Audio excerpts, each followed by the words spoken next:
మీ ఎలాంటి వ్యాపార ప్రకటనలకైనా వెంటనే మా ఛానల్ సంప్రదించండి. ప్రస్తుతం మనతో పాటు ప్రముఖ ఆధ్యాత్మికవేత్త జ్యోతిష్య పండితులు బ్రహ్మశ్రీ సుభాష్ శర్మ గారు మనతో ఉన్నారు. గురుగారితో మాట్లాడదాం. నమస్కారం గురుగారు. శ్రీమాత్రేనమండి. గురుగారు, కుంభరాశి వాళ్ళకి ఏప్రిల్ మాసం విశేషంగా ఏ విధంగా ఉండబోతుంది? వీళ్ళకి ఎదురయ్యే లాభ నష్టాలు, మంచి చెడులు ఏ విధంగా ఉండబోతున్నాయి? ఎటువంటి జాగ్రత్తలు తీసుకుంటే ఈ మాసం వీళ్ళకి కలిసి వస్తుంది అంటారు? తప్పకుండా తెలియజేస్తాను. ముందుగా వీక్షిస్తున్న ప్రేక్షకులందరికీ శ్రీమాత్రే నమః, శ్రీ గురుభ్యో నమః. యాదేవి సర్వభూతేషు మాతృరూపేణ సంస్థిత. నమస్తస్సై నమస్తస్సై నమస్తస్సై నమో నమః. ముఖ్యంగా కుంభరాశి వారికి ప్రస్తుత కాలంలో కనుక చూసుకుంటే 2వ స్థానంలో శని సంచారం, అలాగే జన్మస్థానంలో వీళ్ళకు రాహు సంచారం అనేటటువంటిది నడుస్తుంది. కాబట్టి కుంభరాశి వారికి ఈ యొక్క ఏప్రిల్ మాసం అనేటటువంటిది కాస్త గడ్డు కాలమే అని చెప్పుకోవాలి. కాకపోతే వీళ్ళకు గురువు బాగా ఉన్నాడు. గురువు అనుకూలించినప్పటికీ కూడా జన్మజాతకంలో రాహు ఉండడం చేత వీళ్ళకి ఏంటంటే ఆశలు, కోరికలు విపరీతంగా పెరిగిపోతూ ఉంటాయి.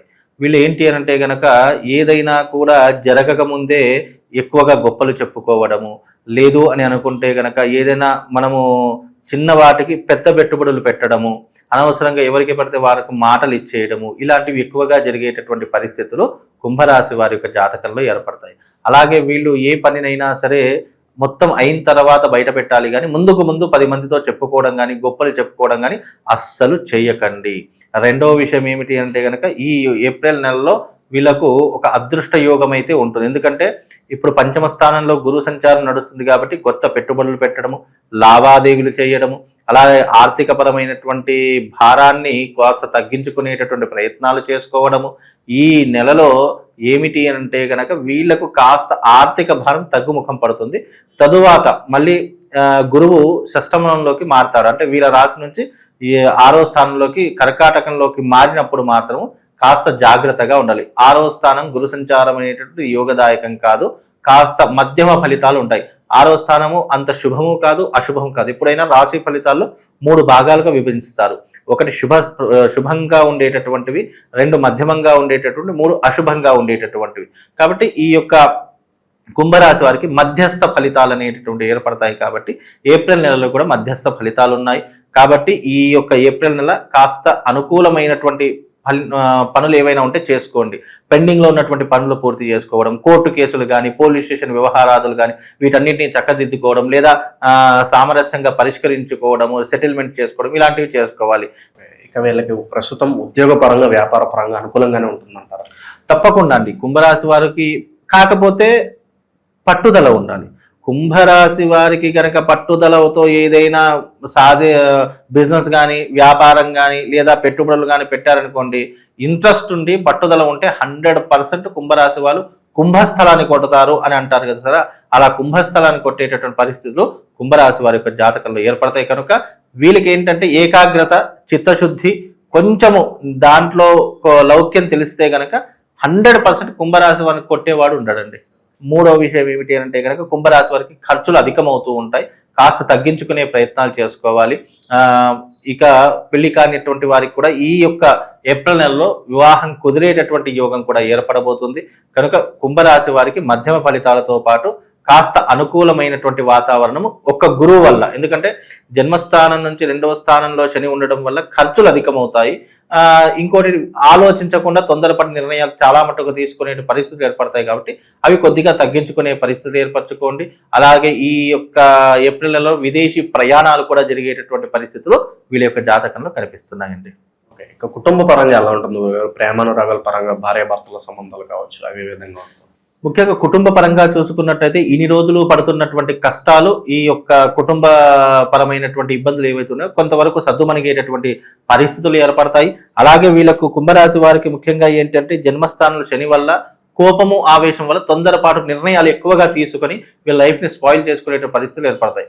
అవి ఈ యొక్క ఏప్రిల్ నెలలో తగ్గుముఖం బట్టి తర్వాత పరిస్థితులు చక్కదిద్దుకునేటటువంటి పరిస్థితులు మాత్రం తప్పకుండా వీళ్ళ యొక్క జీవితంలో ఏర్పడతాయండి. అది ఏప్రిల్ నెలలో. ప్రస్తుతం వీళ్ళకి శత్రువులు అంటే ఎవరిని నమ్మాలి, ఎవరితో జాగ్రత్తగా ఉండాలి, ఏమైనా ఇబ్బందులు ఉంటాయి వాళ్ళతో? ముఖ్యంగా కుంభరాశి వారికి పెద్ద శత్రువులు అంటూ ఏమీ ఉండరండి. ఎందుకంటే కుంభరాశిలో కనుక చూసుకుంటే ఆలోచించే విధానం ఎలా ఉంటుందంటే, సర్లే పోనీలే, మనం ఎందుకు అనవసరంగా గొడవ పెట్టుకోవడము అనేటటువంటి మైండ్ సెట్లో ఎక్కువగా ఉంటూ ఉంటారు.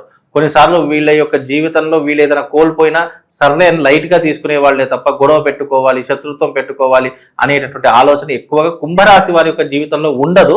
బికాజ్ అది ఈ నెలే కాదు, వాళ్ళ జీవితంలోనే ఉండదు. కానీ ఏదైనా వీళ్ళ తలదాకా వస్తే మాత్రం దాన్ని పోరాడి సాధించేంత వరకు మాత్రం వదిలిపెట్టినటువంటి పరిస్థితుల్లో కుంభరాశి వారు ఒకరు అని చెప్పుకోవచ్చు. ముఖ్యంగా ఈ యొక్క ద్వాదశ రాశిలో 12 రాశులు ఎవరైనా ఈజీగా మోసం చేయాలంటే అది కుంభరాశి వారిని అండి.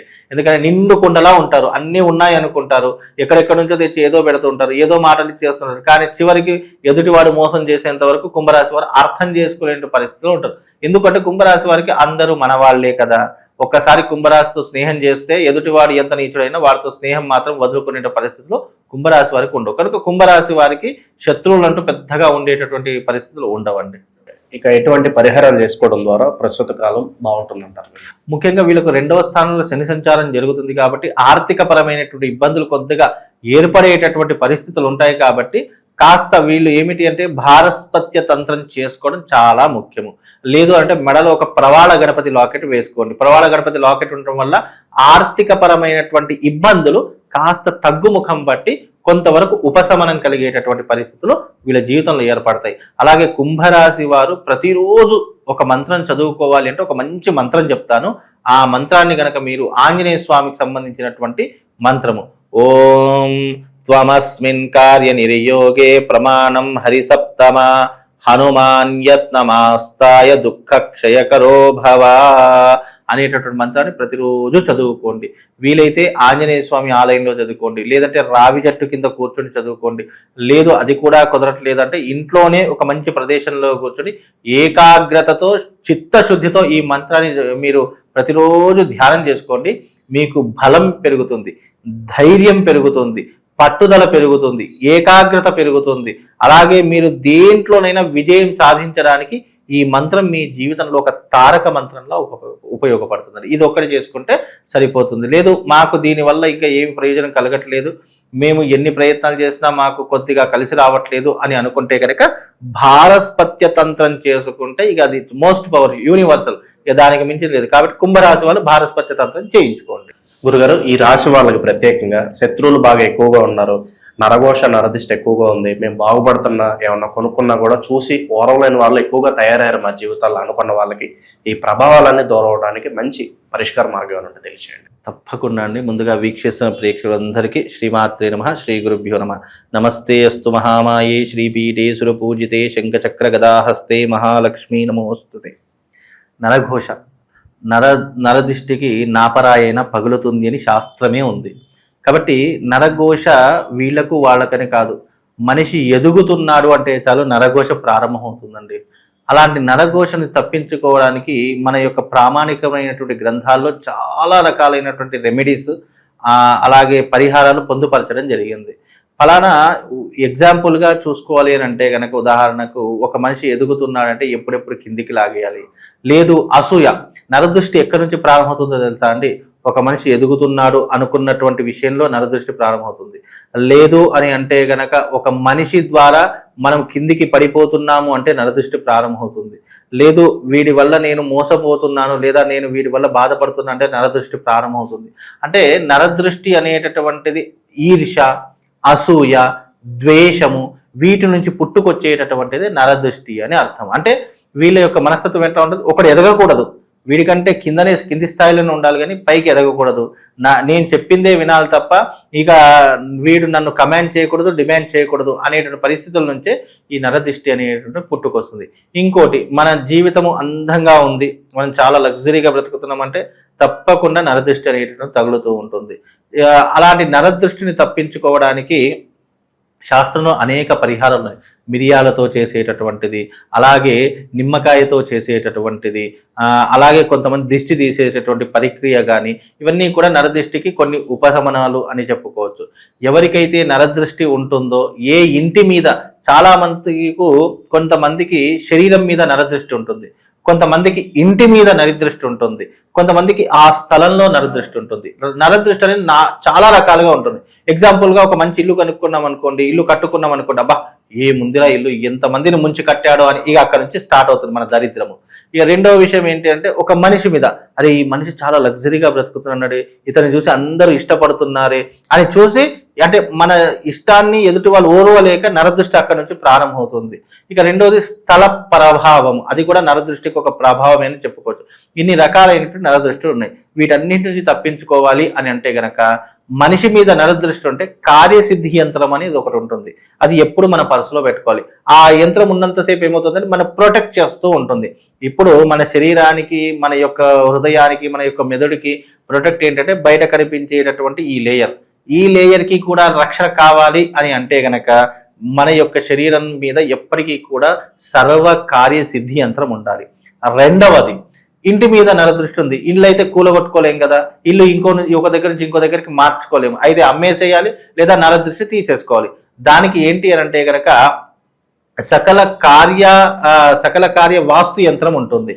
ఆ సకల కార్య వాస్తు యంత్రం అనేటటువంటి ఇంటికి తగిలించుకోవడం వల్ల నరదృష్టే కాదు, నరఘోష, శత్రుపీడ, అలాగే ఈ బ్లాక్ మ్యాజిక్ ఇవి చేస్తారు కదా అలాంటివి, అలాగే ఈ యొక్క రాక్షస బాధ, ఆర్థిక బాధ, ఇవన్నీ తొలగిపోవడానికి ఈ యొక్క యంత్రం అనేటటువంటి చాలా పవర్ఫుల్ అండి. దాంట్లో ఒక యంత్రమే కాదు, దాంట్లో దాదాపుగా 12 యంత్రాలు నిక్షిప్తమై ఉంటాయి. అది ఒక పిరమిడ్ ఆకారంలో ఉంటుంది. ఆ యంత్రం కనుక మీరు పెట్టుకుంటే ఇంటి మీద కూడా నరదృష్టి తొలగిపోతుంది. ఈ రకమైనటువంటి పరిహారాలు చేసుకోండి. ప్రతిరోజు ఇంట్లోకి వెళ్ళేటప్పుడు కాళ్ళు కడుక్కొని వెళ్ళాలి. అలాగే ఇంటి నుంచి బయటకు వచ్చేటప్పుడు నోటిలో ఒక లవంగా వేసుకోండి. దానివల్ల నరదృష్టి అనేటటువంటిది ఉండదు. అది మిమ్మల్ని ఒక ప్రొటెక్ట్ లాగా చేస్తూ ఉంటుంది. అలాగే ఈ యొక్క నరదృష్టి వల్ల ఎవరైనా బాధపడుతున్నారు, ఇంటి మీద నరదృష్టి ఉందా, శరీరం మీద నరదృష్టి ఉందా తెలుసుకొని ఈ పరిహారాలు చేసుకుంటే కొంతవరకు మీకు ప్రొటెక్ట్ కలిగి కొంతవరకు మీకు ఉపశమనం అనేటటువంటి కలుగుతుంది. మంచి విశ్లేషణ అందించారు. ధన్యవాదాలు.